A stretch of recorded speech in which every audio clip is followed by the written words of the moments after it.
It's your man Ethan the Truth here, bringing you another episode. And tonight we are going to talk about social divides and bias. My man Brew the Great, I miss you. I see you tuning in. Hope you can hear me loud and clear, my man. Thanks for tuning in. I appreciate you. Miss all your positivity and seeing you at the gym, my dude. Big time. All right. So we're going to get right into it. And you know how I like to do. I like to start off with the definition, okay? And then after we talk about the definition, I'll give you some of my thoughts on the subject. So the definition of the word bias is prejudice in favor or against one thing, person, group compared with another, usually in a way considered to be unfair. All right. It says that it's similar to the word prejudice, partiality, favoritism, unfairness. It also gives a quote where it says bias is disproportionate weight in favor of or against an idea or thing, usually in a way that is closed-minded, prejudicial, or unfair. Biases can be innate or learned. People may develop biases for or against an individual, a group, a belief. So there you have it. That is what the definition of bias is. So the reason that I said that it creates a lot of social divides, in my opinion, is because I think all of us, no matter how hard we try not to and how much we may try to fight it, we end up having some biases. Like one of the quotes said, it can be innate or it can be learned. So some things, depending on our upbringing, how we're raised in our home, before we even start making our own decisions, biases may be instilled in us by the people that we are around who are teaching us. And unfortunately, we don't have a lot of control over things like that.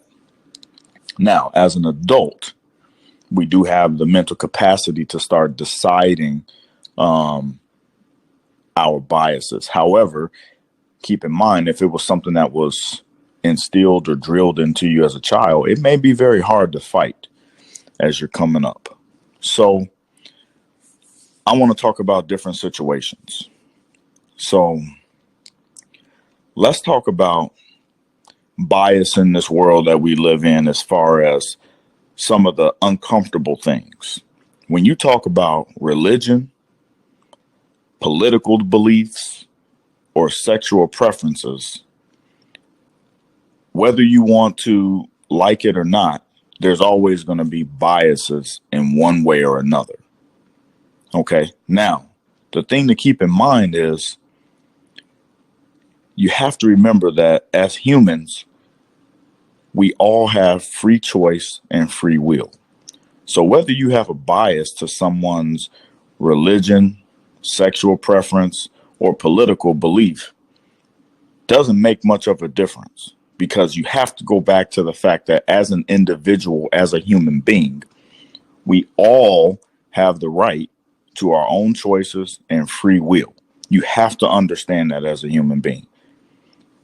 So let's talk about the divisions that it creates. Now, if you want to talk about a level playing field, it creates the divisions where, because we have our own choices and free will, it's easy for a person to say, well, I don't agree with that.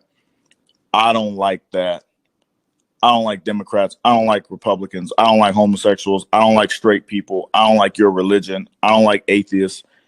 And so then it just creates divisions, because as soon as that happens, people forget all about the fact that as an individual, someone has a free choice and a free will to live their life. If you're not harming someone else, it's your decision to make on how you decide to live your life. That's not for us to pass judgment on as individuals on how someone else decides to live their life, with their sexual preference, political belief, or religion may be, or if they don't believe in religion at all.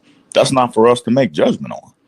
But because we usually see things through our own vision, through our own eyes that are connected to our minds and our hearts, if you want to put it that way too, that's what usually, in my opinion, causes us to have biases, because that's what we see it through. And then we automatically think when something doesn't look the way that we want it to look, or in the way that we feel that it should be, it's got to be wrong or we don't like it. Now, on a level playing field, it's easy for someone to act on those different biases that they may have. And I think that's what causes a big, big division amongst mankind. If you want to look at biases, I mean, look at it like sports. Okay. Now, sports is great because usually, you know, at the end of a sporting event, there's going to be a winner, there's going to be a loser. And at the end of the day, you know, even amongst friends who may have opposing teams, they're still going to be friends afterwards. But that's what you call understanding that people have the free choice and free will to like whatever team that they want to like. Now, obviously, you have some fans who take it to another level and they hate people who are not, you know, for their team, or if their team loses, they're ready to beat up other people and cause them some great harm. That's similar to a bias that a person would have in this world when it comes to someone else's beliefs and lifestyle choices. Some people agree to disagree. Some people want to take it to a whole nother level because that person doesn't see things or do things the way that someone else feels that they should operate and do them. Now, I'm going to bring up another example here, because I think it's funny how if everything is good with us, it's easy to show our disdain, disgust, and disapproval that equals up to bias of something that we don't like that someone else does. But the example I'm going to give you is, it's real funny how if you were in a car accident and you needed a firefighter to get you out with the jaws of life, if you were in a life or death situation and you needed a police officer or the SWAT team to come in and save you, if you were in a life or death situation and you were on an operating table and your life was about to leave, I think it's very interesting how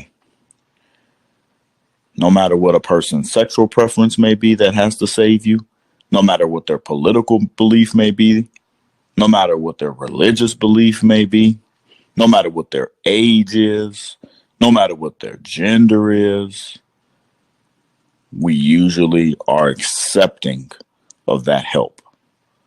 I would say over 90% of us would be accepting of that help from that individual. I don't know many of us, or at least I got to speak for myself. I don't think I've ever been in need of help from one of those areas I just talked about and would worry about. Even if I did or didn't have a bias, I don't think I could care less what the person's sexual preference, political belief, or religion is, or what their age group is, or their race, if I felt they were a specialist or if they were in the power of being able to help me from the situation that I needed to be in. Bias usually comes into play on a level playing field. Now, I'm going to give you another example. Let's talk about the job market. It's real easy if you are the boss, if you have a bias and you hold a position of power, to not hire someone for whatever reason it may be. Maybe you don't like the way they dress. Maybe you don't like the cologne they wore. Maybe you don't like the way they groom. I'm not talking about someone coming in that smells bad. I'm not talking about someone coming in that didn't take care of their grooming at all. I'm not talking about someone coming in with ketchup stains and mustard all over their shirt and wrinkles all in their clothes. That's not what I'm talking about. I'm talking about maybe we don't like plaid. Maybe we don't like a bald head or cornrows or spiked hair. Whatever it may be, because we hold the position of power, we decide this person's automatically disqualified because of the bias that we have to whatever that situation may be. Now, we all have the right to like and dislike certain things, but that's not the same as being biased. That's more of agreeing to disagree. I don't like the way this person's grooming is. I don't like the way this person dresses. Maybe I don't like the cologne they wear. Maybe I don't really like the way that they talk, but that has nothing to do with the type of person that they are. If they're qualified to do a job, they're still qualified to do a job. And that's when you look into who they are, not what they are as far as wearing, looking like, smelling like, talking like. That's where you have to eliminate and disassociate the biases.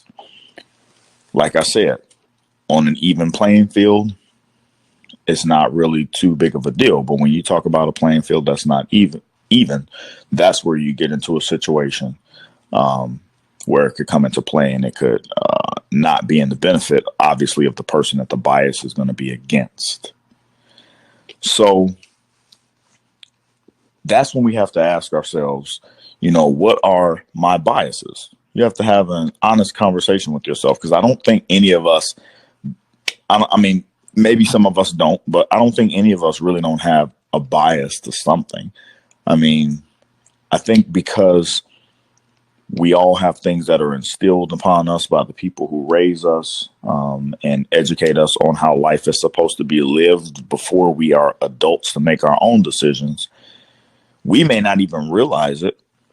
We may have biases because of that we may have to try to overcome in order to be fair and understand that giving people their own choices and free will is something that we cannot do unless we eliminate those biases that we have.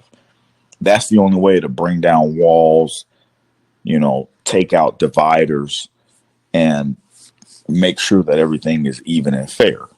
If you don't do that, there's no way that you can say that you believe in people having freedom of choices or free will to live their life the way that they want to. So you have to look inside yourself. We have to look inside ourselves as individuals. Instead of saying that you don't have a bias, you have to look and try to figure out, what are the biases? What are some of the things that I am automatically judging a book by its cover when I see it? And it's not always easy to do, because if you do have a bias and you want to get rid of it, I mean, it's kind of like a bad habit where every time the situation comes into play, that's when it's going to pop up. I mean, it's hard to work on your bias if whatever it is you're biased to isn't present right there in that moment. So to eliminate a bias, I don't know that that's 100% possible. I'm not a clinical professional, so I can't tell you if it is or isn't. But it's definitely good for us to want to look inside of ourselves, figure out what biases we may have, and try to work on them and find a way to get around them. And with that being said, when I talk about working on your biases, I don't mean that doesn't mean that you need to force yourself into a situation that you may not really care for, or participate in things that you don't really like just to try to get over this bias. I'm not saying that you have to start to like these things. I'm simply saying that you don't want to give people an unfair unfair disadvantage, at life or any situation that you encounter with an individual simply because of a bias that you have towards some way that they live their life, when you're talking about something that's not doing any harm to anyone. It's just a preference of something that you don't like. You want to try to be fair to everyone. It's not always easy to do. And it doesn't mean that, that person may not even really be a nice person. They may have done some things to you in the past. Maybe they have a bad attitude. They don't really treat you nice. I mean, and that, on top of that, you have some bias towards something about them, and anyone that has that same issue that you have a bias towards. it will be extra hard to not be biased towards that individual. Let's say you have to work with that individual, so you see them all the time, and you have to deal with their bad attitude and their snooty remarks and their lack of professionalism or whatever it may be. It's going to be extra hard for you to try to fight your biases, because subconsciously you don't want to tell yourself, you know what, this individual deserves to be treated however I feel like treating them, because they're not a very nice person anyway. But when you're trying to work on a bias, it's usually anyone that would fall into that category. So now the reason I bring that up is, yes, this person may not be very nice to you. You may have other reasons that you don't like this person.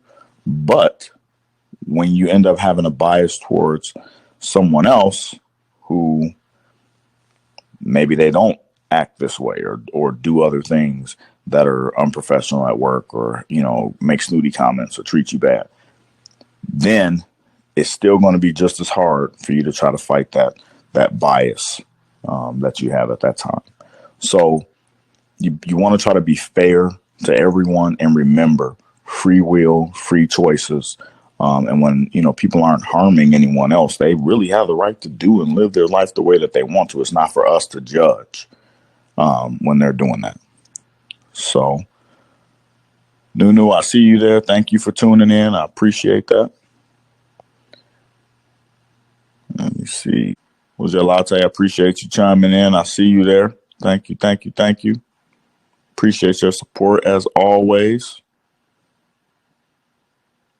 Okay. All right. So let me see here. I'm going to summarize a little bit. All right. So we have talked about bias. I talked about the definition of bias. I talked about the fact that we want to be all inclusive with people. If you do have a bias, you need to try to dig in and figure out what it is and work on it. And remember that we have to agree to disagree as human beings in order to not have big divisions among us. Okay. And we have to remember that people have the right to make their own choices. They have their own free will, and it's not for us to pass judgment upon how someone decides to live their life, especially when they're not doing anything to hurt anyone. So with that being said, being all inclusive, I think, is very important. Before any of us can learn to grow in life as a person, I think you have to be all inclusive. And remember, when I'm saying all inclusive, I'm not saying that you have to put yourself in situations that you don't necessarily agree with, or situations that you don't like and things like that. That's not what I'm saying. I'm just saying you have to be all inclusive, understanding that other people are human beings and their choices, likes and dislikes, are not always going to match up with yours. So in order for you to grow as an individual, you have to realize that. You have to realize that there are differences between us. So I think that we need to always try to remember to be fair and respectful to other people. If you can remember that, that's going to always help you to fight against any type of bias that you may struggle with. Because if you think about being fair and respectful, I mean, that just doesn't go hand in hand with being rude, disrespectful, or not being all inclusive to how another person's preferences may be in life. So try to remember that we have the right to free will. We have the right to agree to disagree and make our own decisions. And because of that, we're not always going to be on the same page in life with different things. Okay. So try to remember to be fair, respectful, and keep in mind that, the only way to prevent big divisions is to try to eliminate your own personal biases that you may have.